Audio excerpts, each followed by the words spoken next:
Y es hora de presentar a nuestro invitado de hoy, que creo que ya lo tenemos en línea. Sí. Así que bueno, estamos conversando con Enrique Carpintero, es el director de la revista y de la editorial Etiopía. Así que, Enrique, mucho gusto. ¿Cómo le va? ¿Qué tal? ¿Cómo estás? ¿Me recibe bien ahí? ¿Estamos bien tecnológicamente? Sí, no hay problema, sí, estamos bien. Estamos sentado en una silla común, Bueno. Y dale. Bueno, Enrique, nos hemos enterado que hay una noticia muy importante que tiene que ver con el fin de semana que viene, el viernes 28 y el sábado 29, se realiza una jornada con un título muy convocante, ¿no es cierto? Sí, en realidad las jornadas es como celebración del número 100. El número 100. El número 100.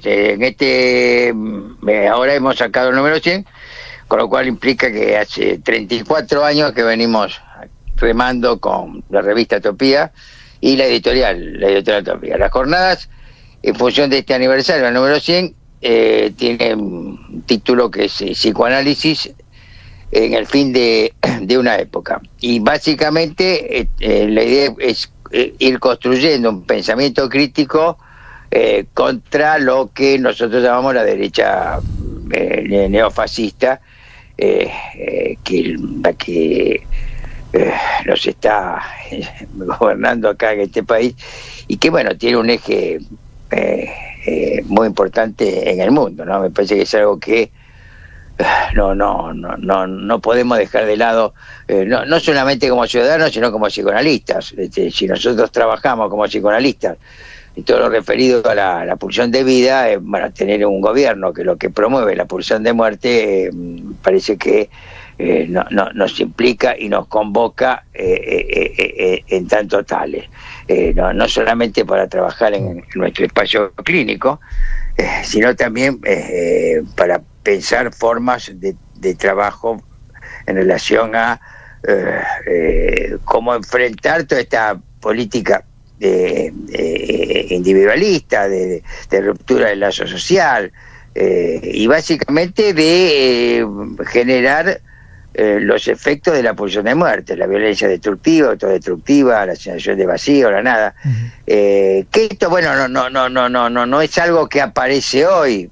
Nosotros, la revista, venimos de hace mucho tiempo trabajando todo este tema, está ligado a un montón de cuestiones, pero hoy nos encontramos, sí, con un gobierno que promueve, es decir, el accionar de la pulsión de muerte, ¿no? Creo que esto nos merece poder reflexionar para ver qué hacemos. De allí estas jornadas que empiezan el viernes 28 a las 5:30 de la tarde, con una mesa que es salud mental y tecnocapitalismo.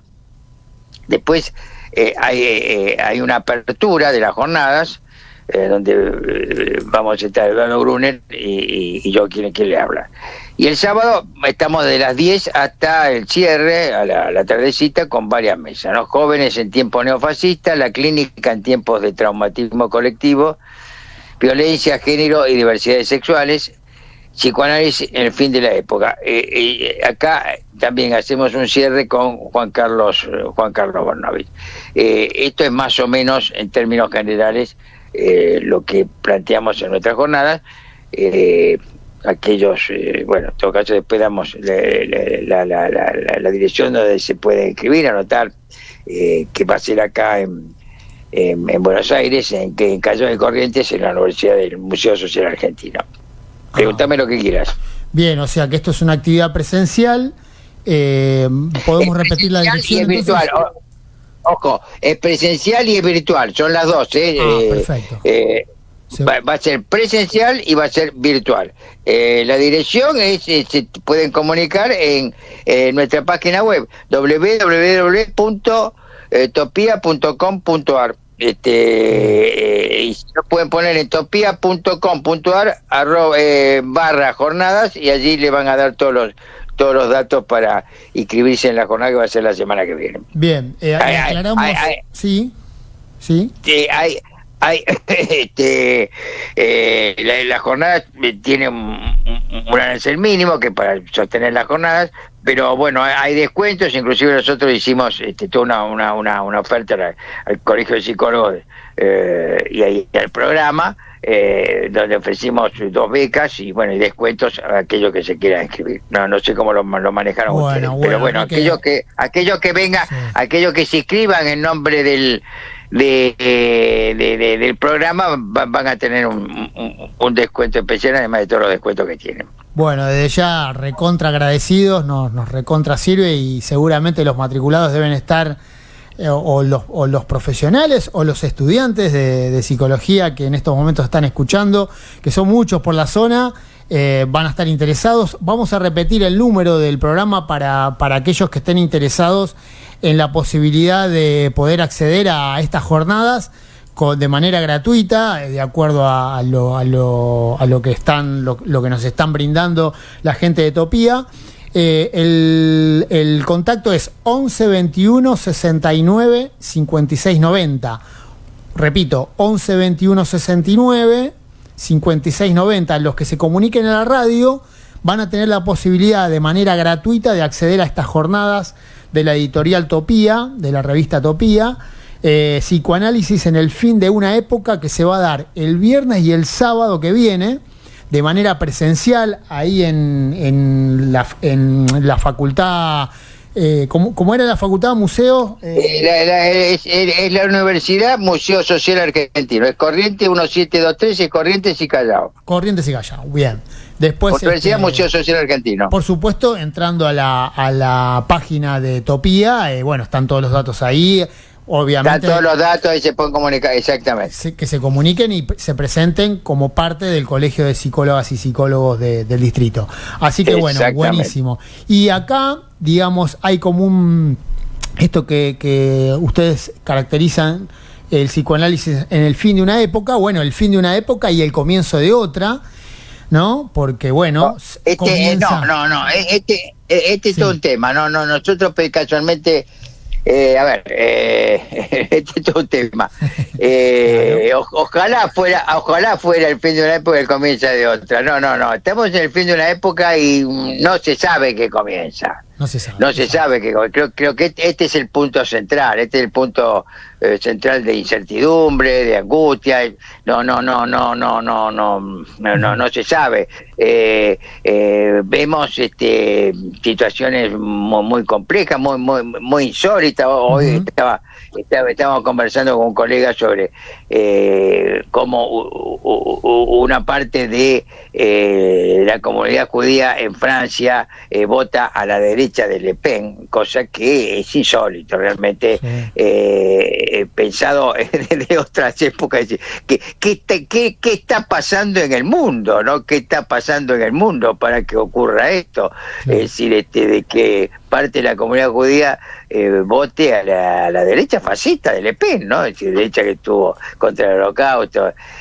Bueno, hay parámetros. Tomo esto para no entrar en toda esta historia del conflicto de Medio Oriente, sino lo tomo como un ejemplo. Lo tomo como un ejemplo de que se han cambiado, se están cambiando permanentemente parámetros, medidas, modelos, y no sabemos hacia dónde vamos. No sabemos, porque creo que en este vacío, y aquí está el punto, en este vacío donde lo que se produce desde nosotros, como lo pensamos, todo un proceso de subjetivación y fundamentalmente de desidentificación, porque este es un punto central, porque si para nosotros nos resulta insólito, para los adolescentes, para los jóvenes, no saben dónde agarrarlo, ¿no? Entonces, en este proceso de desidentificación, este proceso de subjetivación, es donde obviamente empieza a reinar, no solamente acá, sino en el mundo, es decir, esta derecha neofascista, ¿no? Es decir, en tanto no es la derecha clásica del año 20 o 30 del siglo pasado, sino tiene formas, digamos, de actuar diferentes, pues ahí donde se monta esta derecha, en este vacío, en esta incertidumbre, en este agujero, digamos, que aparece en nuestra subjetividad y que nos lleva a Freud, cuando allá en el año 20, en Alemania, decía antes de que subiera el nazismo, él implementó toda una serie de dispositivos comunitarios, dispositivos en las clínicas de Berlín y en la clínica de Austria, y él hablaba en esa época de un traumatismo colectivo. Creo que esto es lo que estamos viviendo acá, un traumatismo colectivo, ¿no? Es decir, que yo lo llamo, lo que estamos viviendo es un traumatismo generalizado.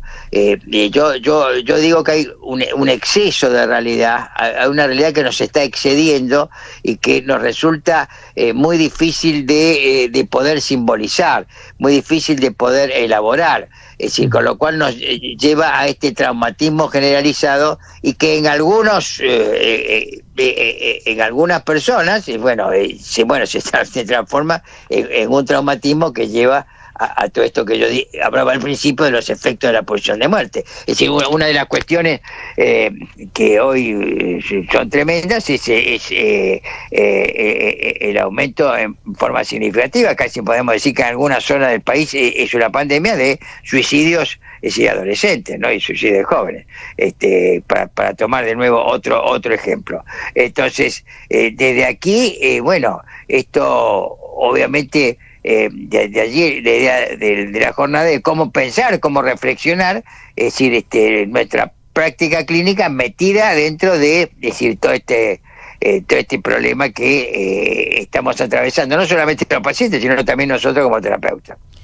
En la editorial del último número, del número 100 de la revista, hablan de la estrepitosa caída de las ilusiones progresistas. ¿Cómo es eso? Sí. A ver, sí, dale, sí. No, digo que quizás eso contribuyó un poco también a este fin de época. Sí, digamos, creo que los sectores, esto es así, ¿no? Ya no es una teoría. Los sectores progresistas, los sectores de izquierda, los sectores de diferentes sectores, ¿no? De diferentes lugares, o sea, la socialdemocracia o los progresismos en América Latina, es decir, y como que les ha resultado difícil pilotear toda esta situación que están atravesando con las particularidades propias de cada país, ¿no? Creo que a partir de ahí, es decir, es donde, vuelvo a insistir, aparece, es decir, el peso que tiene la derecha. Acá Milei no vino del aire, no es que lo tiraron del planeta Marte, aterrizó acá y dijo, aquí estoy, señores, no. Evidentemente fue o en su momento fue un fenómeno que no se lo tenía en cuenta, pero bueno, si uno lee investigaciones y trabajo, era todo este grupo que está alrededor de Milei, todo este grupo de derecha alrededor de Milei, venía trabajando ya hace muchos años con sectores jóvenes y sectores obreros y de clase media pobre, que no encontraron una salida en los últimos gobiernos. Esto es muy claro. Y bueno, y ahí donde aparece Milei con una ilusión, ¿no? Porque hasta ahora lo único que promete es una ilusión. Está prometiendo que tenemos que tratar de entender esto, ¿no? Como la gente, quiere seguir creyendo cuando él lo dice además con todas las letras. Ojo, es decir, le dice, dentro de 30 años vamos a estar bien. Bueno, ¿cómo se va a aguantar 30 años? Esto suena, es decir, aunque no tiene nada que ver Milei con Cristo, pero cuando gente decía que va a ser el tercer rey de un siglo, vamos a estar un siglo, no es imposible esto, ¿no? Pero es verdad que se dio un distanciamiento entre las palabras y el territorio, digamos, ¿no? Exactamente. Ahí es donde está el vacío. Esto es fundamental. Exactamente. Yo creo que nunca, si hablamos de los últimos gobiernos, tenemos que hablar del peronismo y sus diferentes sectores. Nunca el peronismo se había transformado y esto es así, no es una teoría, sino lo que ocurrió. En una fábrica se pobre, ¿no? Porque fue así. O sea, cuando terminó el gobierno anterior, había un nivel de pobreza, de desocupación muy importante. Entonces, y esta es nuestra particularidad, pero fíjate que en otros lugares del mundo parece lo mismo, ¿no? Es decir, claro, sí, como, bueno, fundamentalmente que ahí se va a producir toda una situación bastante compleja, en Estados Unidos, ¿no? Si gana Trump, porque, bueno, Estados Unidos no es Argentina, es un país que domina el mundo. Bueno, creo que ahí se van a modificar ciertas cuestiones. Bueno, todo esto que nos atraviesa como terapeutas, que atraviesa a nuestros pacientes, digamos, de una manera u otra está presente en los síntomas, en las patologías que nosotros trabajamos y atendemos. La idea es cómo reflexionar sobre esto, ¿no? Porque creo que y acá sí se plantea una cuestión ética. No podemos quedar al margen de esta situación como le sucedió a Freud allá en el año 20, ¿no? Si estamos hablando del año 20, la famosa hiperinflación que padeció Alemania en el año 20, y si donde las cosas aumentaban no de día a día, sino de hora a hora. Si uno compraba una cosa a una hora y a la otra hora valía el doble, había que llevar, y esto no es una metáfora real, había que llevar carretilla para subir la plata, para pagar por ahí un kilo de carne o lo que sea. Entonces, bueno, todo esto llevó a Freud a pensar esto, en el traumatismo colectivo que aparecía, y la necesidad de, bueno, implementar lo que en esa época se llamaba los policlínicos de psicoanálisis en Austria y en Alemania.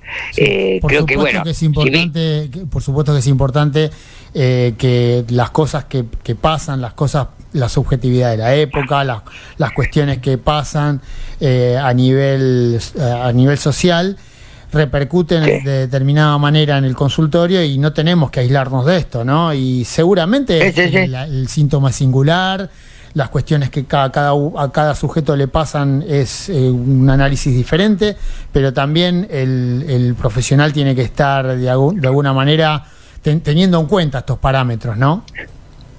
Sí, yo digo siempre que lo singular, que es lo que nosotros trabajamos, pero lo singular está metido dentro de un plural. Claro. Esto es indudable. Entonces, cuando hay una situación, si bien esto siempre es así, pero cuando hay una situación de esta envergadura como la que estamos viviendo, es inevitable que, bueno, tratemos de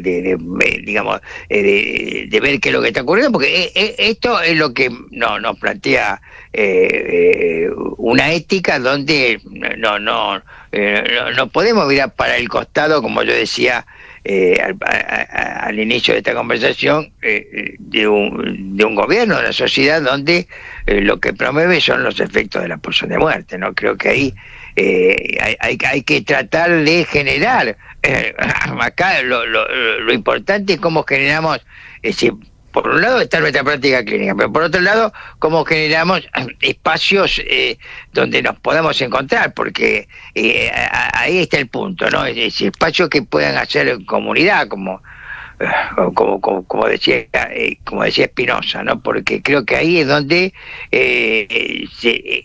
la manera de poder romper con este aislamiento que nos lleva la sociedad y que nos lleva este gobierno, ¿no? Donde ya no existen sectores sociales, sino, como dicen, somos todos emprendedores, somos todos individualistas que tenemos que emprender individualmente un proyecto, y ya, bueno, y han desaparecido. Aquí está el punto que vos quizás me decías, bueno, se fueron rompiendo, se fueron cortando, fueron los proyectos colectivos, ¿no? Bueno, como siempre en la historia de la humanidad, esta es una época no va a ser para toda la vida, pero bueno, en esta época es donde es importante que cada uno dar cuenta de dónde está parado, ¿no? Bueno, en este sentido, que armamos esta jornada, sí.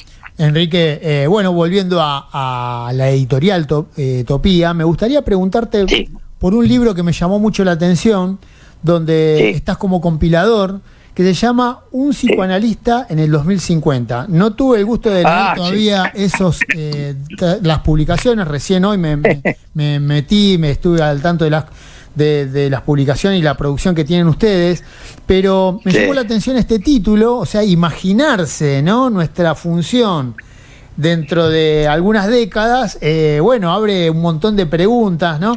Y bueno, al margen de la lista de autores que compilás ahí, que bueno, realmente llama a leerlo rápidamente, pero es una publicación que me llamó la atención porque no es de ahora, sino que esto es una producción hecha a finales de los 90, ¿no? Exactamente, es un libro ya viejo, ya muy viejo, sí, a finales, no me acuerdo exactamente, pero sí, a finales de los 90. Y la idea que tuve era pensar en esa época cómo, es decir, como que a diferentes, básicamente psicoanalistas, cómo podían pensar cómo sería el psicoanálisis en el 2050. Era una época, 2050, en ese momento era una época relativamente lejana, pero no tan lejana como para no tener ciertos parámetros. Y obviamente, cada uno de nosotros, yo también hice mi trabajo, fundamentalmente la introducción, que la hice, disculpa. Sí, no hay la hice siguiendo, la hice siguiendo ese juego. Bueno, proyectábamos en el futuro las cosas que nos pasaban en ese momento, ¿no? Porque obviamente nadie, si uno lee ahora el libro, nadie se imaginó que podíamos, no en el 2050, ahora ya, claro, trabajar, por ejemplo, con la computadora, ¿no? Era inimaginable, imposible de imaginar, ¿no? Que fue lo que trajo lo que trajo la pandemia. Claro, que todo esto, bueno, no nos implica pensar también los parámetros que hoy tenemos, que son diferentes para poder trabajar, ¿no? Como yo en una época, yo hablo de lo que denominamos los nuevos dispositivos psicoanalíticos, ¿no? Que son nuevos, no por novedad, sino nuevos en el sentido de aplicar el dispositivo en función de la necesidad del paciente. Esto hace que hay ciertas cuestiones que ya, digamos, ya quedaron, ¿no? Por ejemplo, yo tengo una frase contundente, y es así, creo que el diván sillón, ese dispositivo útil en su momento, pero hoy ya quedó en la historia del psicoanálisis, ¿no? Porque obviamente si hoy trabajamos básica y fundamentalmente casi la totalidad de los pacientes una vez por semana, a lo sumo cuando muchos dos, si tienen algún problema, tenemos que pensar otras formas y otros dispositivos para ir algo más simple, ¿no? Yo cuando empecé, y lo quiero hacer acá, cuando empecé mi análisis, yo me analizaba 4 veces por semana, que era lo que era un análisis, ¿no? Entonces, bueno, claro, ahí el diván era necesario, obviamente, y además permitía poder asociar determinado tipo de cosas. Y hoy el tiempo subjetivo ha cambiado. No es que esto no es solamente una cuestión económica, sino el tiempo de nuestra subjetiva ha cambiado, porque en esa época no es que no hacíamos cosas, íbamos 4 veces, pero hacíamos cosas, trabajábamos, pero íbamos a la facultad. Pero hoy el tiempo subjetivo, entonces, dar cuenta de estos cambios en el tiempo subjetivo implica también dar cuenta de estos cambios que nos lleva a la computadora, a la pantalla, donde tenemos un paciente que está con nosotros, pero no está con nosotros porque está en otro lugar. Bueno, esto nos llevaría a todos a una nueva problemática. No, pero bueno, invitamos a los que nos están escuchando que se metan ahí en la página de Topía, que están las publicaciones, y la verdad este libro me resultó interesante, pero hay muchos más. Pero me gustaría preguntarte, Enrique, por lo siguiente. Sí. Hiciste una exposición en defensa de la Ley Nacional de Salud Mental, digamos, en defensa ahí, digamos, esto creo que fue en el bloque de diputados, convocado por el bloque de diputados del Frente Izquierda. Y ahí planteás una serie de falacias que hay dando vueltas en la sociedad, un poco, ¿no? Inculcados por el poder económico, por algunos intereses de los medios de comunicación también.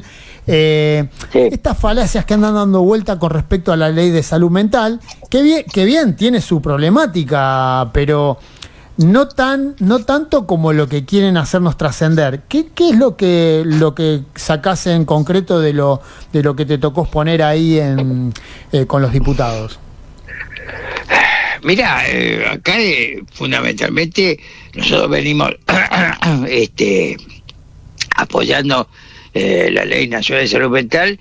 Bueno, pues obviamente con una ley no podemos cambiar cuestiones más estructurales que aparece en nuestra sociedad. No creo que este es un problema. Es decir, acá hay muchísimos intereses que hoy están agudizados, de todo tipo, económicos, los laboratorios, de poder, también en determinadas áreas, psiquiatras, psicólogos, la cual acá no es una cuestión de una lucha entre psicólogos y psiquiatras, sino de cómo pensamos un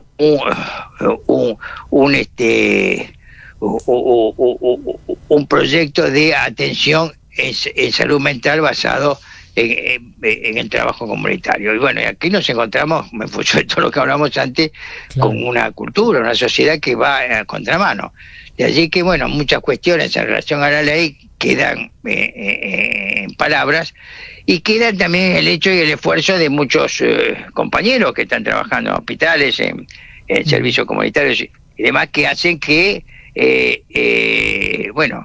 puedan seguir llevando adelante espacios limitados en relación a la ley de salud mental. Ahora, para aplicar esta ley en su totalidad, bueno, tenemos que pensar formas de trabajo más colectivas, y básicamente, fundamentalmente, yo creo que es decir que la población pueda tomar esta ley como algo que los incluye, ¿no?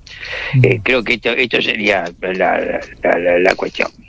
Enrique, otro libro así, bueno, cambiamos nuevamente de dirección, y un libro que también me llamó la atención, que es de tu autoría, en conjunto con Alejandro Weiner, es Las huellas de la memoria.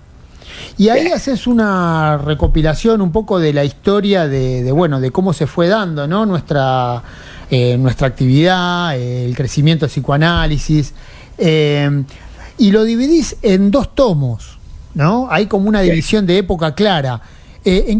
¿Por qué lo dividiste así, de esa manera?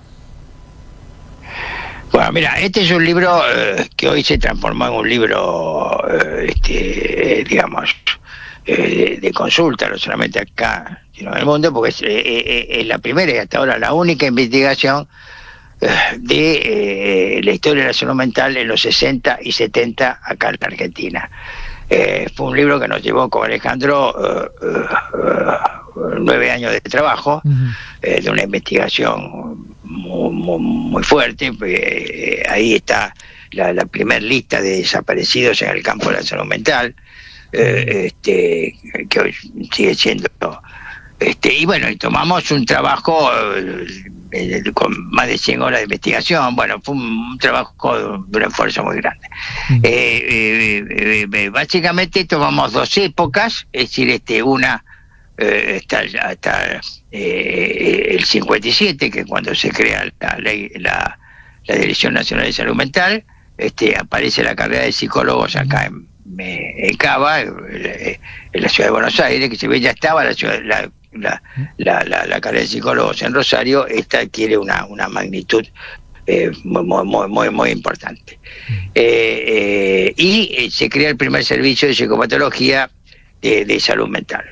De allí que esto implicó un cambio donde se pasa del paradigma del trabajo con el padecimiento subjetivo en la psiquiatría al paradigma en el campo de la salud mental. Ahí es donde se crea el campo de la salud mental. Bueno, y luego aparecen todos los procesos de políticos, sociales que atraviesan todos los aspectos de la sociedad y fundamentalmente, obviamente, también el campo de la salud mental. Todo esto, bueno, nos llevó a un trabajo, bueno, para nosotros fue muy importante, de 2 tomos de más de 1000 páginas, donde hoy, bueno, todavía nadie se metió a trabajar toda esa época. Si bien hay trabajos y libros que toman aspectos parciales de ese periodo. Bien. Enrique, vos sabés que te quería comentar que, bueno, justamente nosotros, a través del colegio, por iniciativa nuestra, pero a través del colegio, estamos creando un documental, ¿no? Un documental Sí. donde la idea es construir cómo se fue dando la construcción de la psicología y del psicoanálisis en el conurbano preferentemente sur, pero bueno, Sí. en el conurbano bonaerense, que bueno, que fue una zona muy importante para esto. Así que bueno, seguramente vamos a acceder a esto, vamos a tener que comprar estos libros porque ahí seguramente hay Bueno, mucha nota al lo respecto. piden lo piden en nuestra editorial, si los alcanzamos. Claro. Y por supuesto que he visto en YouTube muchas conferencias que has brindado explicando estos temas, Sí. ¿no? Realmente se nota que hay mucho interés de tu parte en tratar de dejar bien testimoniado todo lo que fue toda esa época. Y bueno, porque la idea nuestra es que esto quede en función de las generaciones posteriores, porque bueno, muchas de los referentes y muchos de las pioneras y pioneros que empezaron a estudiar psicología, que fueron los primeros en la zona, Claro. bueno, en algún momento van a empezar a desaparecer, y esos testimonios nos parecen fundamentales para que queden registrada esa historia, ¿no? Que sea un... Fantástico. Así que bueno, estamos en eso. Bueno, te agradezco la entrevista. Cuando reaccionan los libros, lo piden en la editorial y vemos cómo se los alcanzamos. Y bueno, están todos invitados acá para la jornada, ¿no? Obviamente. Por supuesto vamos a ir a la jornada porque lo queremos cubrir con la radio. Y bueno, Bárbaro. seguramente nos vamos a volver a tener contacto para tramitar esto, y seguramente, bueno, los micrófonos están abiertos para que nos encontremos otra vez, porque seguramente hay muchos temas con los cuales podemos hablar. Así que un placer, Claro, Enrique. Por jornada podemos encontrar. Un abrazo. Seguramente. Bueno, un abrazo. Gracias a ustedes. Muchas gracias. Chau. Hasta luego. Bien, y así pasaba el señor Enrique Carpintero, un referente muy particular, muy importante de nuestra actividad, que bueno, es el director de la revista Topía y de la editorial, donde bueno, como estuvimos viendo, tienen una producción magnífica. Hay que entrar a la página y ver todo el material que hay, y bueno, realmente es un lugar de producción, de conocimiento, de producción intelectual, que a nosotros nos parece muy importante destacar. Así que seguramente otro día seguiremos hablando con él, porque hay muchos temas que quedaron en el tintero.